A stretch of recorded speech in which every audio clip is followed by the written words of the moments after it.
naše najveće zaštićeno područje oko Subotice, 5200 hektara obuhvata.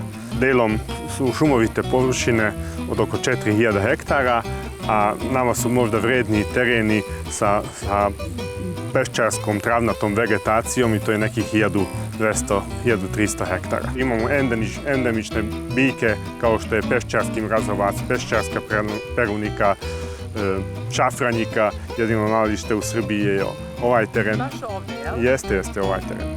A imamo i od ptica i od sisara raznih retkosti. Od sisara možemo pričati o slepim kučićima koji baš ovdje imaju jaku populaciju i trudimo se da ih očuvamo maksimalno. A što se tiče ptica crne rode, koje su više su vezane za vlažne staništa, ali mi imamo tu i rečicu kireš koji ide uz granicu sa Mađarskom i to je vlažno stanište gdje oni nađu sebi dovoljno hrane i u šumi na tim ogromnim drvećima nađu mir da mogu da se gnezde. Isto tako razne ptice grabljivice kao što je belorepan, povremeno orao, krstaš. Redovno već godinama zimi imamo crnog orla i na ovim terenima.